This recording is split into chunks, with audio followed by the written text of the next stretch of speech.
안녕하세요. 저는 대전에 살고 있는 40대 초반의 여성입니다. 저는 대한민국 평균의 누가 봐도 무난한 보통 사람이었습니다. 어릴 때부터 타고난 성격이 그래서인지 그저 사고 없이 무탈하게 남들처럼 평범하게 사는 것이 인생에서 제일 중요하다고 생각해왔고요. 눈에 띄게 튀고 싶지도 보통의 기준에서 너무 멀어지고 싶지도 않은 사람이었죠. 장래 희망도 평범했습니다. 사랑하는 남편을 만나서 평범한 가정을 꾸리고 또 행복하고 건강하게 죽을 때까지 서로 아껴주며 늙어가는 것이었죠. 그 와중에 남편과 저를 닮은 사랑스러운 아이를 낳는다면 그것도 더할 나위 없는 기쁨일 거라고 생각했고요.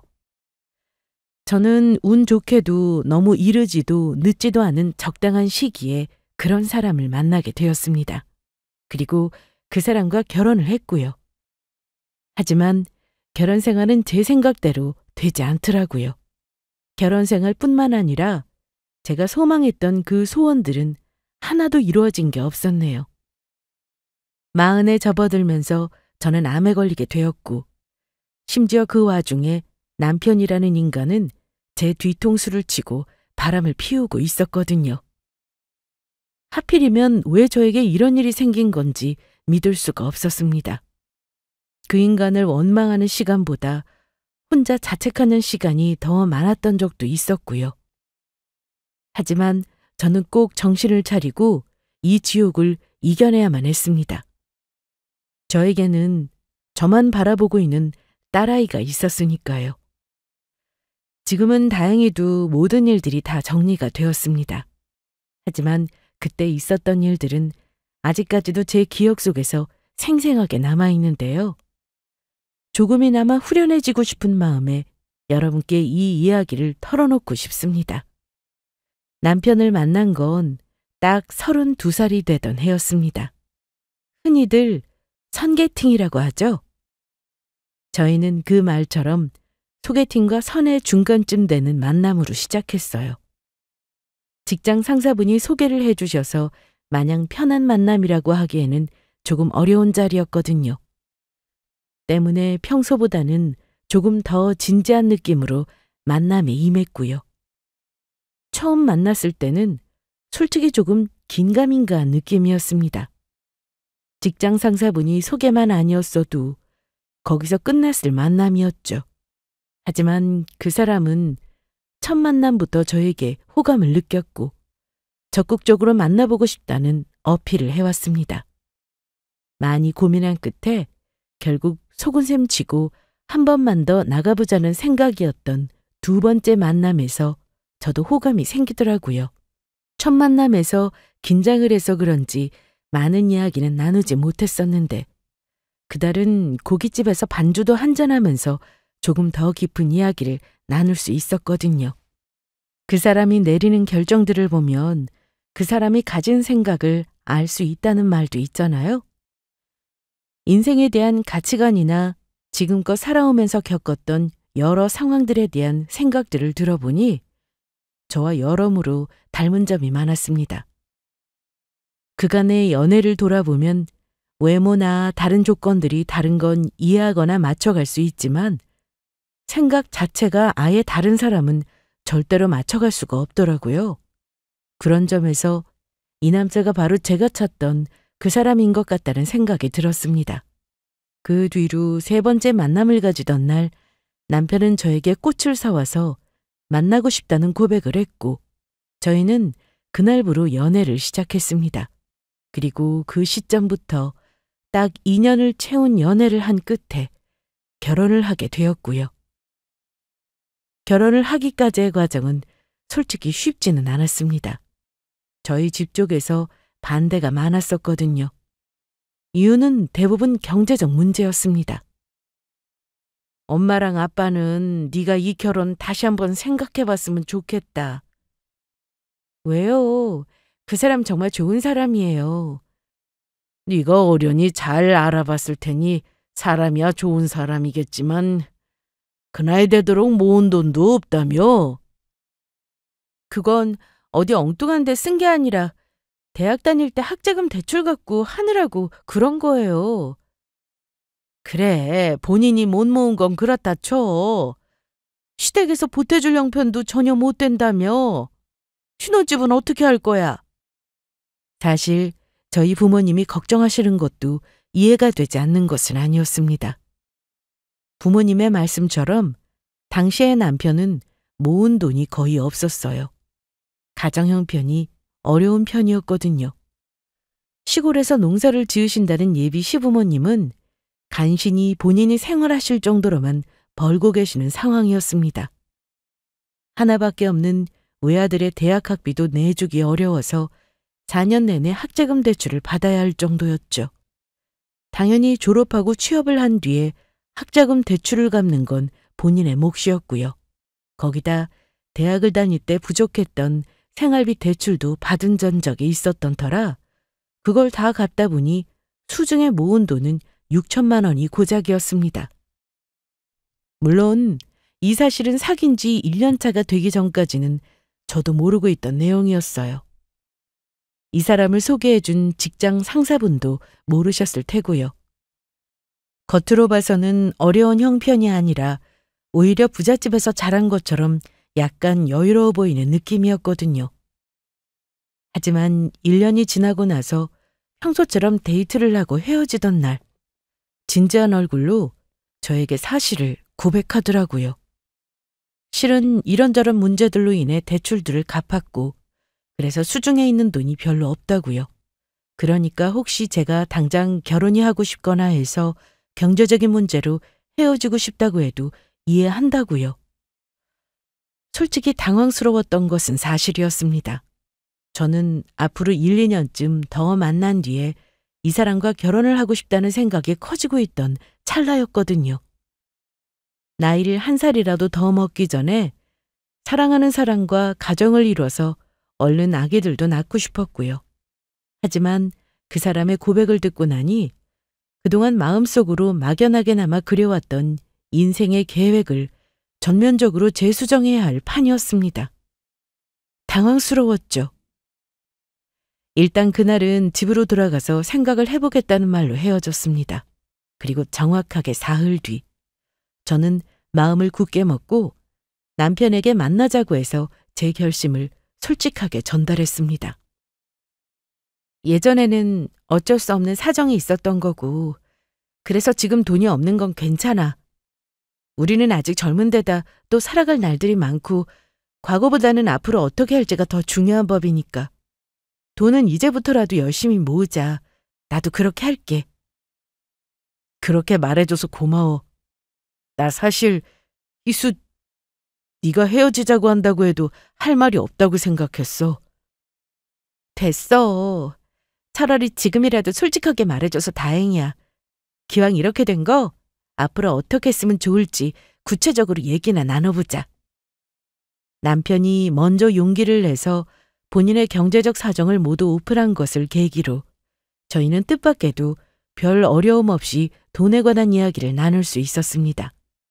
지금까지 모은 돈과 앞으로 결혼하려면 들어가게 될 돈, 결혼식 규모와 원하는 신혼집의 위치나 크기 같은 것들까지도요. 의도한 것도 아닌데 마치 자연스럽게 우리가 결혼을 한다는 게 꼭 정해진 것처럼 말이 술술 나오더라고요. 그리고 그 계획을 세우면서 저는 이 사람과 결혼을 해야겠다는 마음을 더 굳히게 되었던 것 같습니다. 어쨌거나 그랬기 때문에 부모님의 반대에도 저는 여태까지 준비해뒀던 계획들을 말씀드리고 설득할 수 있었죠. 그래도 이제 학자금은 다 갚았고 앞으로는 돈 모을 일만 있으니까 너무 걱정 안 하셔도 돼요. 결혼식은 저희 둘 다 큰 로망은 없으니까 식사만 맛있는 곳에서 하면 되는 거고요. 신혼여행도 크게 가고 싶은 곳이 없어서 그냥 제주도나 갈까 싶어요. 아이고, 네 말을 들으니까 속이 더 터진다 내가. 그래서 결혼을 하겠다면서 돈은 네가 다 쓰고 네 남자친구는 딸랑 몸만 오는 거고 남자가 집을 해와도 모자랄 판에 어차피 결혼하면 버는 돈도 같이 쓸 거고 갚는 돈도 같이 갚아나갈 빚인데 네 돈 내 돈 따져서 뭐 하겠어요? 돈보다는 사람이 중요한 거잖아요. 이해 좀 해주세요. 네? 제 간곡한 설득에 저희 아빠는 나는 모르겠으니 네 일은 네가 알아서 하라고 하셨어요.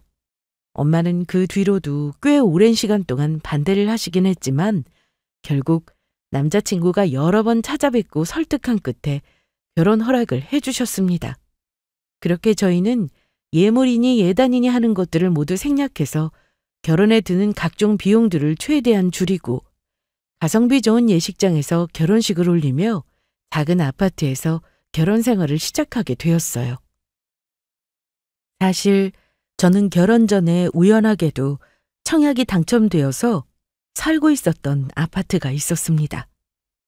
다만 집에서 회사까지의 위치나 아파트 구조와 크기가 마음에 들지 않아서 만약에 결혼을 하게 된다면 그 아파트는 팔고 신혼집은 다른 곳으로 구하려고 했었죠.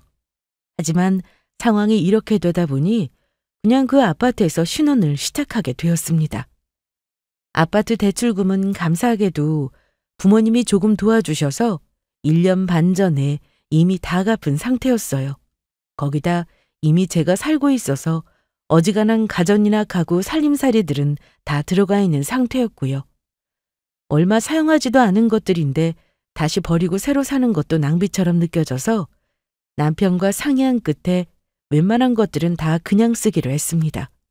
결국 혼수라고 해봐야 새로 구입한 것도 별로 없었죠. 침대 정도만 더 큰 것으로 바꾸고 옷장 몇 개를 더 추가한 정도였습니다. 결혼을 하는 그 순간까지도 엄마는 한숨을 내쉬셨지만 그런 만큼 저는 저희가 더 잘 사는 모습으로 보답해드리면 된다고 생각했어요.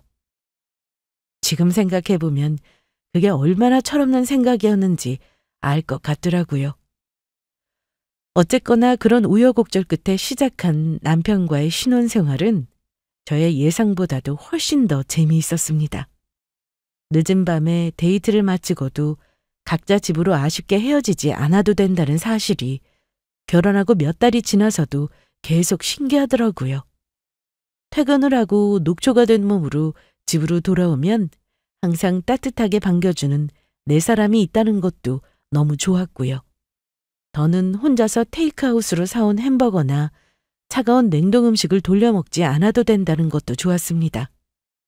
함께 살다 보니 조금 많이 귀찮아도 최소 하루에 한 끼는 따뜻한 음식을 직접 만들어 먹게 되더라고요. 같이 살면서 건강도 챙길 수 있다니 좋지 않을 이유가 없었죠. 당연히 살면서 남편과 제가 함께 맞춰가야 할 것들도 많았습니다. 서로의 사소한 습관이나 밤낮으로 다른 생활 리듬 같은 것들도 부딪히지 않게 조절해야 했고요. 집안일을 나누는 것도 처음 몇 달 동안은 꽤나 잡음이 많았습니다. 결혼 전에는 엄청 깔끔을 떠는 스타일이라고 생각했었던 남편이 결혼을 하고 나니 그다지 그렇지 않다는 걸 알게 됐거든요. 그래도 저희는 끝없는 의논과 소소한 다툼 속에서 잘 맞춰갈 수 있었습니다. 결혼 허락이라는 큰 산도 넘었는데 이런 것들쯤은 아무것도 아니라고 생각했죠. 그리고 서로가 아닌 그 누구와 살게 되더라도 혼자서 쓰는 집이 아닌 이상해야 다 겪어야 할 시행착오였고요. 한동안 그 행복은 지속되었습니다. 그리고 저는 그게 영원할 줄로만 알았죠. 흔히들 회사 생활을 할 때 위기가 3년 단위로 찾아온다는 말을 많이 하잖아요. 3년, 6년, 9년 차가 될 때마다 퇴사하고 싶은 욕구가 치밀어 오른다고요. 하지만 저는 회사 생활에서 그런 느낌을 전혀 받지 못했습니다. 저는 기본적으로 출근을 해서 일을 하는 것이 너무 즐거운 사람이었고 회사에서도 나름대로 능력을 인정받고 잘 나가고 있었거든요. 입사 동기들 중에서 승진도 빠른 편이었고요. 그런데 저는 오히려 결혼 생활에서 그 위기가 찾아오더라고요. 첫 번째 위기는 3년 차를 지날 때 찾아왔습니다. 남편이 다니던 회사를 관두겠다고 선언했거든요. 이게 무슨 말도 안 되는 소리인가 싶었죠. 무슨 말이야? 잘 다니던 회사를 왜 관두게? 혹시 회사에 무슨 일이라도 생겼어? 회사에는 아무 일 없어. 그냥 내가 그만두고 싶어서 그런 거야. 나 사실 예전부터 하고 싶었던 사업이 있었어. 여보, 우리 앞으로 돈 열심히 모아가자고 약속했던 건 벌써 잊어버렸어? 뭘 하고 싶은 건지는 모르겠는데 사업이 장난도 아니고 사업해서 성공하는 사람들보다 망하는 사람이 더 많은 거 몰라서 이래? 알지. 나도 돈 모으려고 이러는 거야. 회사 다녀서 월급 받는 거 그거 몇 푼 된다고 거기서 생활비도 쪼개 쓰고 용돈도 쓰고 그래가지고 돈을 언제 모으겠어. 내가 장담하는데 이건 분명히 성공할 사업이야. 아이템 진짜 확실하다니까? 일단 내 얘기를 한번 들어봐. 하도 드러나달라고 징징대길래 그래, 무슨 거창한 설명을 하는지 드러나보자 하는 심정으로 저는 이야기를 끝까지 들어주었습니다. 하지만 몇 시간이 넘는 설명을 듣고 질문과 대답을 주고받았지만 제가 느낀 의문은 그대로였어요. 자신 있다고 큰 소리를 쳐댔지만 아이템은 이미 시중에 널리고 널린 것들을 온통 짜깁기한 내용이었고 새로울 것도 신선할 것도 없었거든요. 그런 제 말에 남편은 포인트가 다른데 왜 그걸 못 보냐며 제 안목을 탓했고요. 어이가 없었죠. 그래도 저는 나름 대기업 사업부서에서 일을 해서 사업 계획서라면 아주 진절머리가 날 정도로 봐왔었거든요. 이건 틀림없이 망하는 계획이었어요. 될 것 같지도 않지만 그래, 혹여나 성공할 수 있다고 치자. 그런데 초기 사업 자금은 무슨 돈으로 어떻게 될 건데? 당신 돈 있어? 걱정하지 마. 당신한테 손 안 벌려. 그동안 내가 용돈 모았던 거랑 퇴직금으로 할 거야. 본인이 모았던 돈으로 하겠다는 말에 저는 조금 어이가 없었습니다. 본인이 지금까지 그 돈을 모을 수 있었던 건 어디까지나 저희가 결혼을 할 때 제가 모았던 돈을 썼기 때문이었으니까요. 거기다 지금 살고 있는 신혼집에 본인이 쓴 돈도 전혀 없었고요. 만약 이 신혼집이 없어서 대출이라도 받았더라면 지금 저런 소리를 할 수나 있었을까요? 월급으로 모으는 돈은 족족 아파트 대출금을 갚는데 다 나갔을 텐데 말이에요. 하지만 그 말을 하는 남편의 눈을 보자 저는 이미 말릴 단계가 지났다는 걸 직감할 수 있었습니다. 남편은 은근히 쓸데없는 고집이 있었거든요. 고집을 자주 부리는 건 아닌데 일단 시작했다 하면 무조건 자기 생각대로 해야 직성이 풀리는 사람이었어요. 지금이 바로 그 순간이었고요. 남자들은 살면서 한 번씩 사업병이 온다더니 왜 하필 그 병이 지금 온 건지 하늘이 다 야속하더라고요. 결국 남편은 본인이 하고 싶은 사업을 시작했습니다. 아무리 제가 설득을 하고 뜯어말려도 기어이 하겠다고 하더라고요.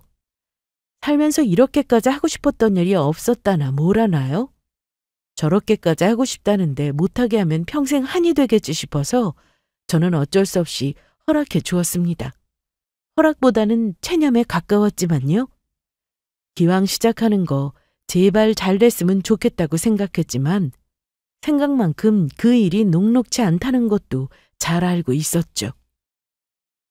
그리고 결론부터 말씀드리자면 2년도 채 되지 않아서 그 사업은 쫄딱 망했습니다. 애초에 시장에 통하지도 않을 흔하디 흔한 아이템인데다 급조한 계획에 수중에 융통할 수 있을 만한 정도의 부족한 자금으로 시작했으니 망하지 않는 게 오히려 이상한 일이었죠. 시리에 빠진 나날들을 술로 잠시 보내던 남편은 얼마 뒤 다시 작은 회사에 재취업을 했습니다.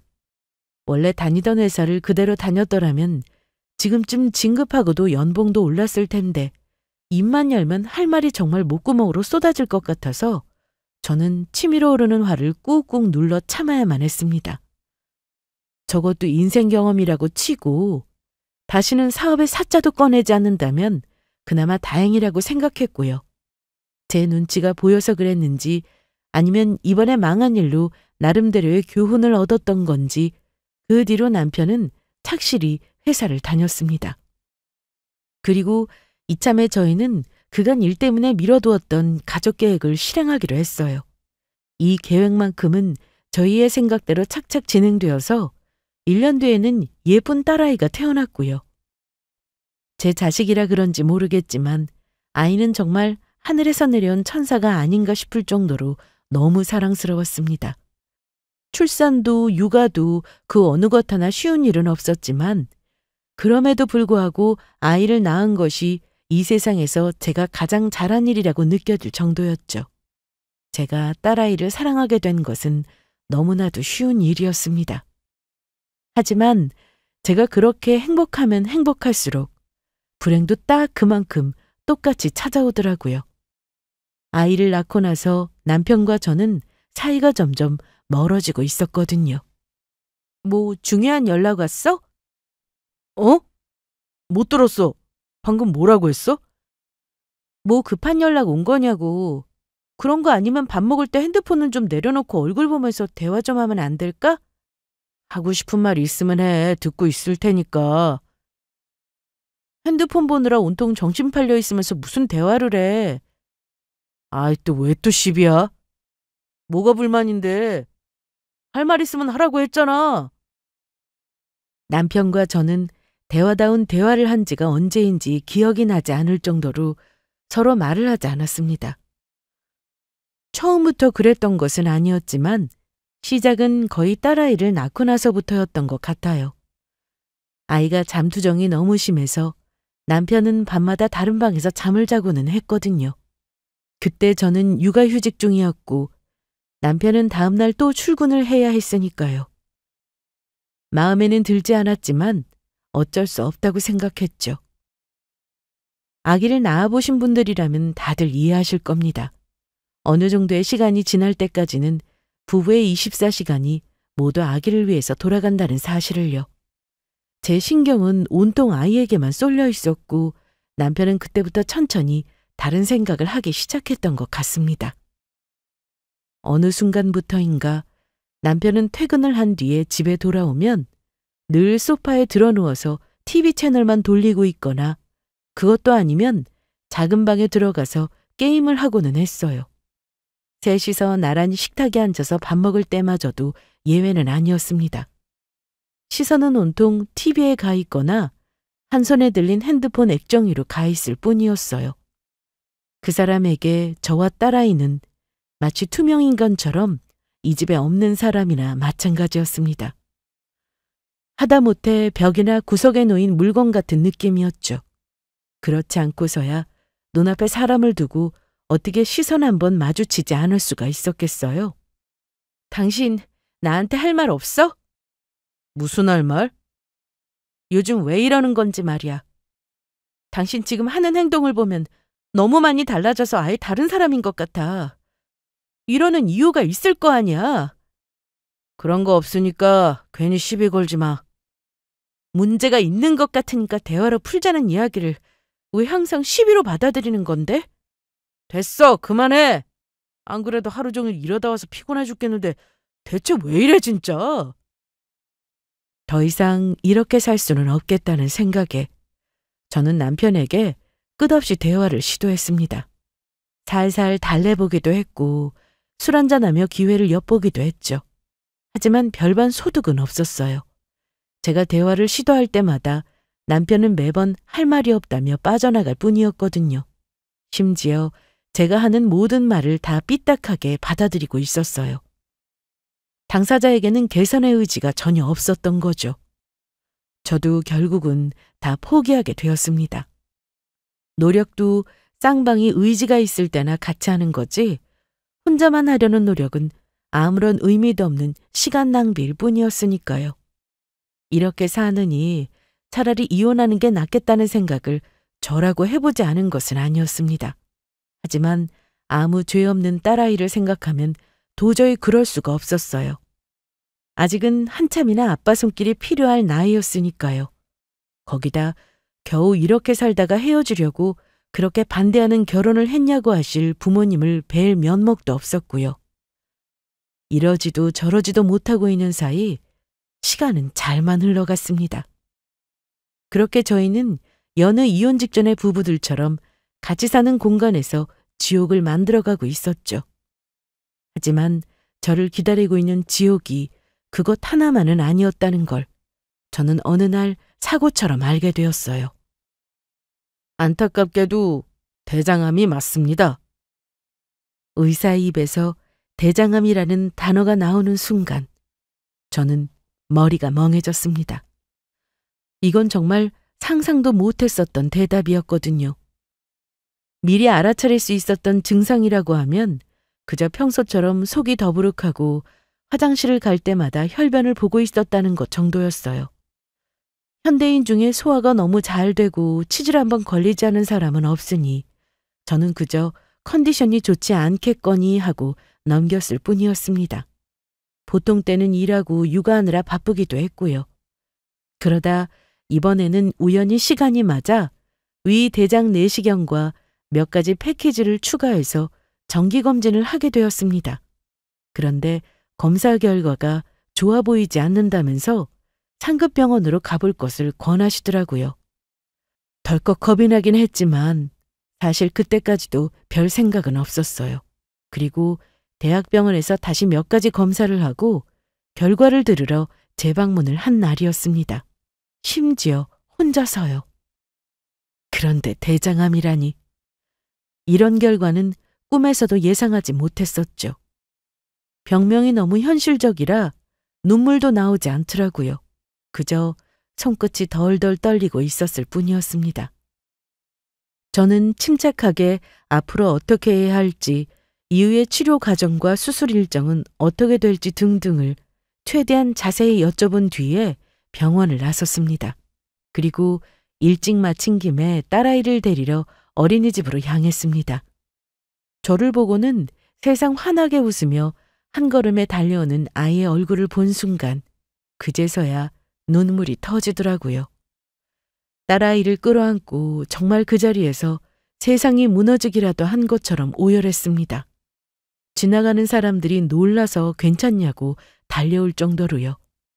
적어도 제 세상이 무너진 것은 맞았죠. 한참 만에 저는 마음을 추스르고는 덩달아 울음을 터뜨린 딸아이를 달래며 같이 집으로 돌아왔습니다. 그리고 그날 저녁 남편에게 이 사실을 통보했습니다. 제가 대장암에 걸렸다고요. 아니지. 지금 장난하는 거지? 장난이라니. 내가 이런 걸로 지금 장난치게 생겼어? 그럼 사실이라고? 진짜 대장암이라고? 희수 네가? 눈앞에서 믿을 수가 없다는 듯 경악한 얼굴로 입을 벌린 채 저를 보고 있는 남편의 얼굴이 보였습니다. 말도 안 돼. 뭔가 병원에서 착오가 있었을 거야. 당신이 무슨 대장암이야. 지금 이렇게 멀쩡한 사람이 갑자기 대장암에 걸린다는 게 말이나 돼? 그러게. 멀쩡해 보여서 미안한데 사실은 아니었나 보지. 제 말 자체를 아예 부정하고 나선 남편을 보자 저는 저도 모르게 퉁명스런 대답이 튀어나갔습니다.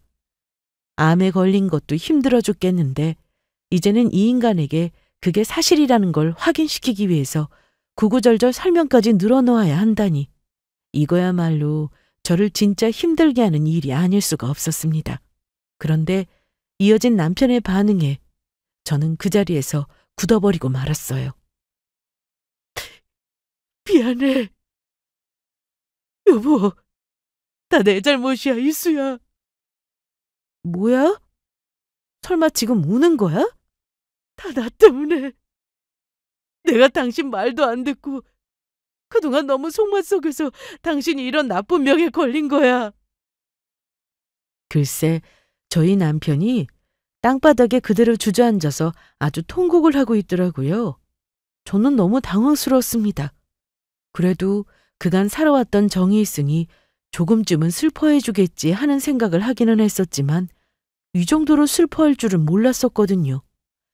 최근 몇 년간 저와 남편이 나누었던 대화들을 생각해보면 제가 이렇게 생각하는 것도 당연한 일이었죠. 왜 이래 갑자기? 일어나. 내가 나쁜 놈이야. 그런 병은 차라리 내가 걸렸어야 했는데 왜 하필 이렇게 착한 당신이 그런 병에 걸렸어? 남편의 울음은 그 뒤로도 한참을 이어졌습니다.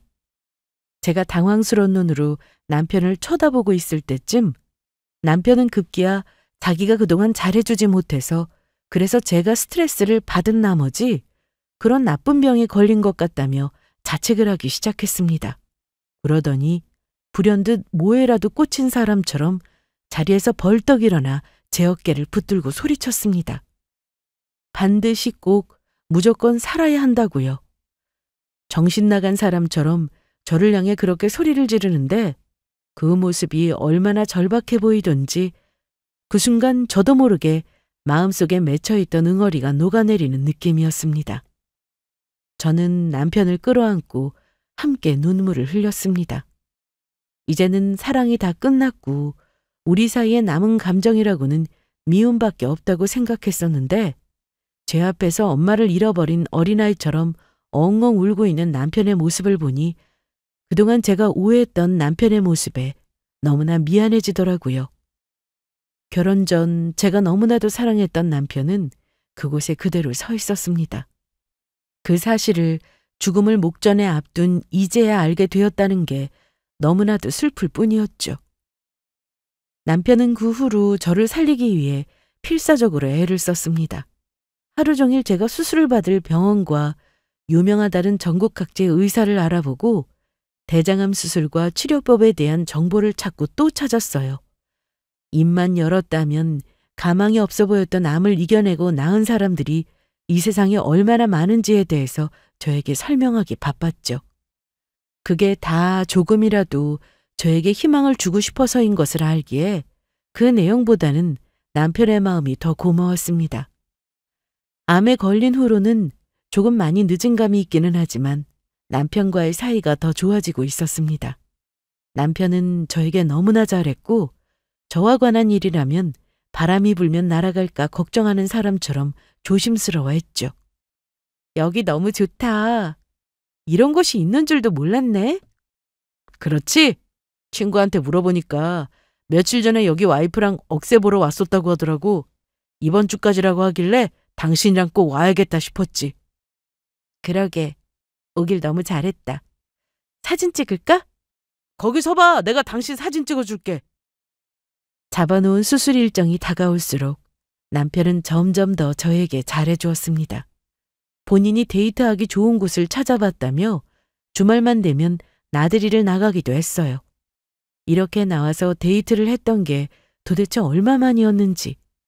나오니까 이렇게 좋은 걸 왜 그동안은 안 했었지? 그게 너무 후회가 돼. 지금이라도 하고 있으니 됐지 뭐. 여보, 수술 끝나고 당신 몸만 조금 회복되고 나면 앞으로 우리 이렇게 매일 놀러 다니자. 우리 하늘이도 같이 셋이서 말이야. 그래 좋아. 나중에 귀찮다고 하기만 해봐. 절대로 안 그래. 나 벌써 어디 놀러 갈지도 다 찾아봤어. 진짜야. 남편은 세상 진지한 얼굴로 저에게 그렇게 다짐하듯 맹세했습니다. 우리가 내년에도 이 억새를 다시 보러 올 수 있을까? 저는 마음속으로 그런 생각을 했지만 겉으로는 웃고만 있었어요. 그 말을 꺼내면 남편이 너무 많이 슬퍼할 것만 같았거든요. 당연히 저로서는 그 누구보다도 간절하게 살고 싶었지만 제 생각대로 되지만은 않을 수도 있으니까요. 저는 맛있는 걸 먹고 좋은 곳에 구경을 하러 가고 아름다운 풍경들을 보는 이 모든 시간들을 다 소중하게 간직하기로 했습니다. 앞으로 다시는 볼 수 없을 생애 마지막 기억일 수도 있겠다라는 생각에서요. 그리고 드디어 암 수술날이 되었습니다. 저는 제가 수술한다는 사실을, 아니 암에 걸렸다는 사실 자체를 친정에 비밀로 했습니다. 부모님이 너무 놀라고 슬퍼하시는 모습을 보고 싶지 않았거든요. 만약 정말 알려야 할 순간이 오더라도 그건 가능한 마지막으로 미루고 싶었어요.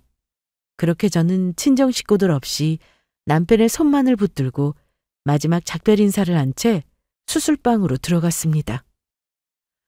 수술은 성공적이었어요. 암 조직을 제거하고 대장과 인접한 림프절을 절제해야 했습니다. 천만다행으로 다른 장기에 퍼진 전이는 전혀 없었고요. 수술은 잘 됐지만 이후의 경과는 더 지켜봐야 안다는 의사의 소견이 있었습니다. 수술로 힘들었던 몸을 조금 추스르자마자 지독한 항암 치료가 곧바로 시작되었고요. 항암 치료는 제 생각보다도 훨씬 쉽지 않았습니다. 사람마다 부작용이 천차만별로 나타난다는데 저의 경우는 항암제 부작용이 너무나 심한 편이었어요. 하루 종일 구토하는 것은 다반사였고 저혈압에 어지럼증이 너무 심해서 쓰러진 적도 여러 번이었죠.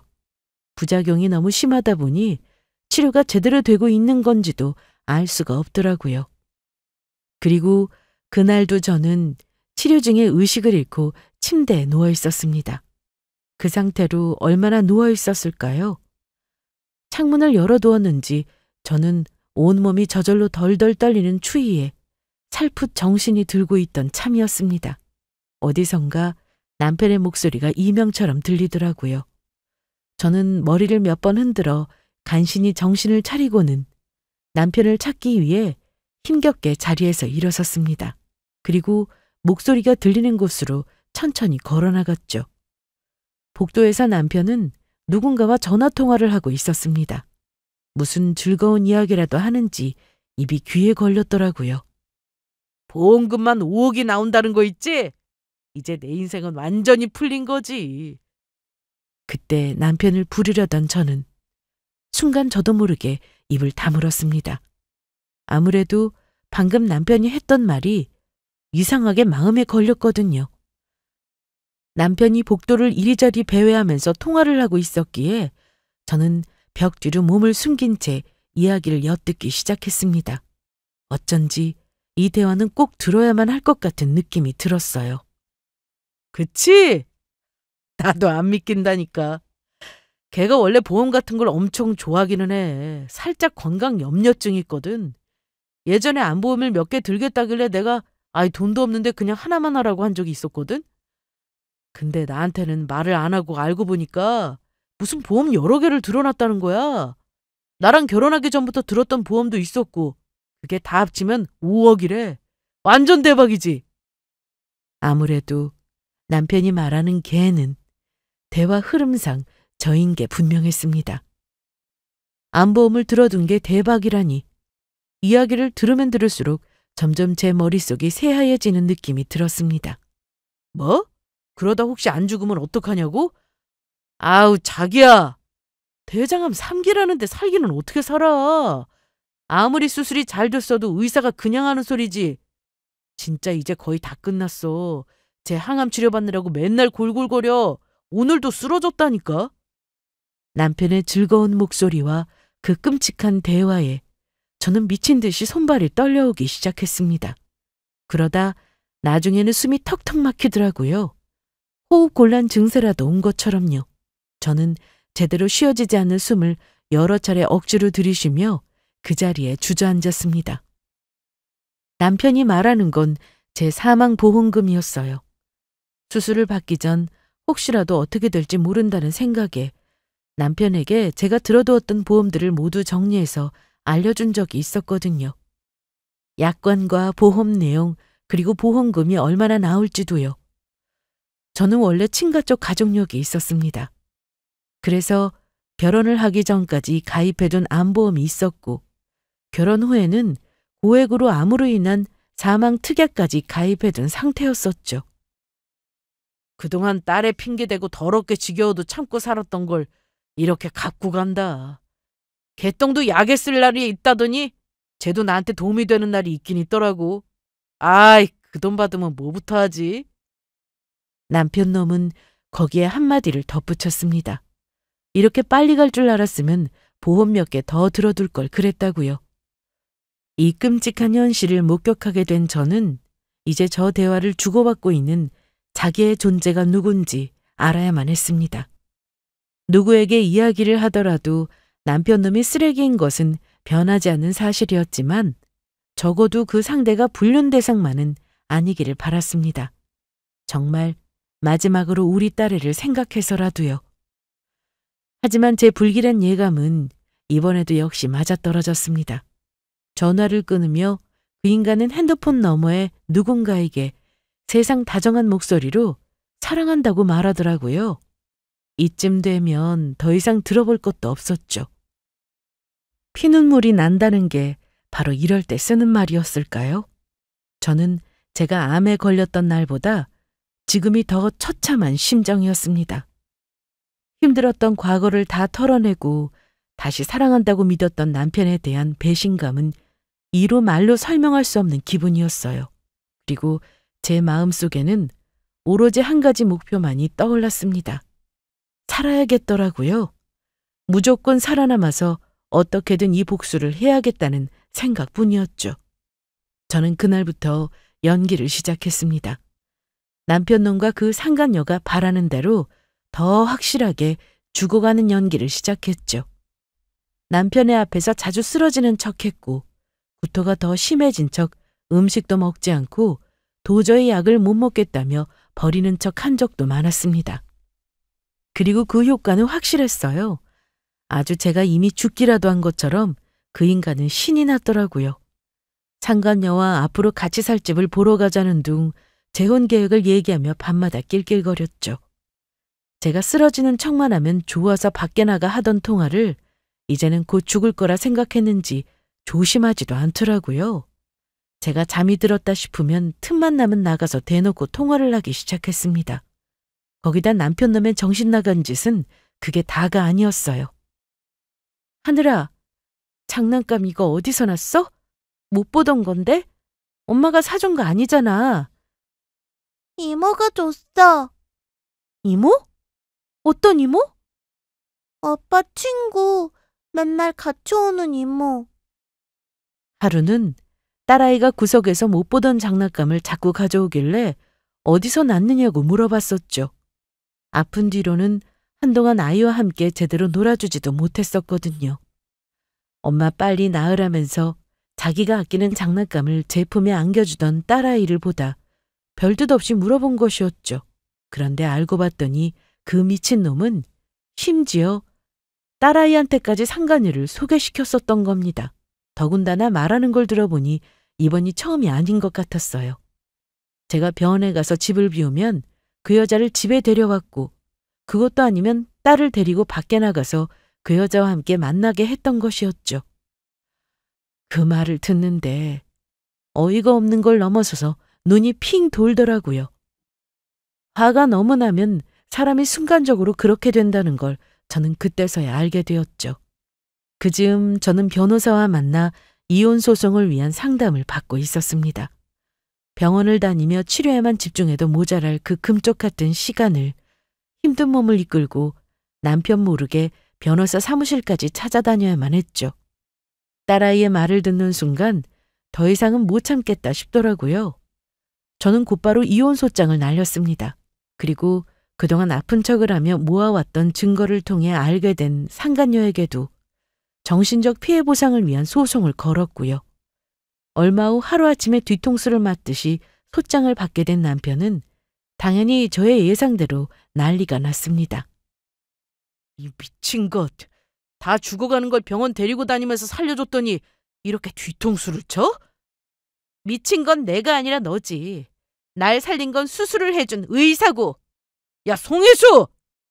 아, 너도 아주 조금 내 생명 연장이 일조한 부분이 있기는 하네.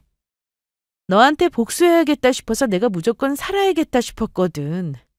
너 길바닥에 나 앉아서 패가 망신하는 꼴을 봐야 하는데 그것도 못 보고 이렇게 죽으면 너무 억울하겠더라고.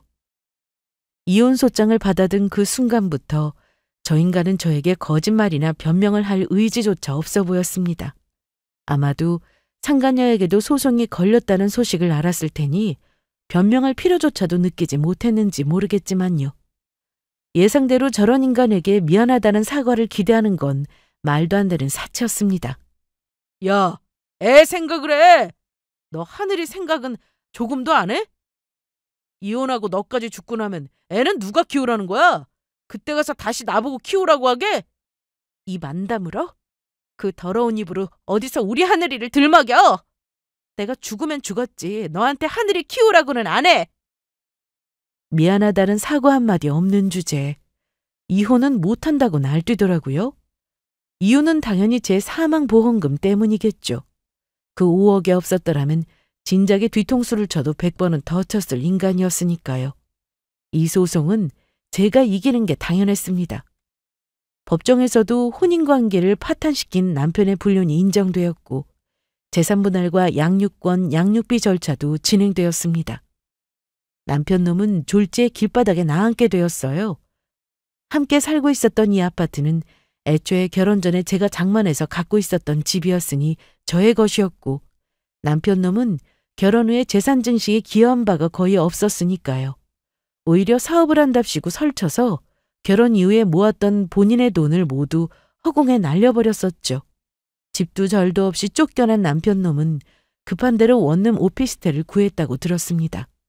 상간녀와도 몇 번을 더 만나는 듯 하더니 결국은 헤어졌다고 하더라고요. 헤어졌다기보다는 정확하게는 버림받은 것이었겠죠. 저는 상간녀에게도 승소해 위자료를 받아냈고요. 이혼 후 저는 식단과 운동에 더욱 신경을 쓰고 있었습니다. 이제는 하늘이를 온전히 저 혼자 책임져야 했으니 절대로 다시 병원으로 돌아가는 불상사가 생겨서는 안 됐으니까요. 수술 이후 한동안은 몇 달 간격으로 정기검진을 진행했습니다.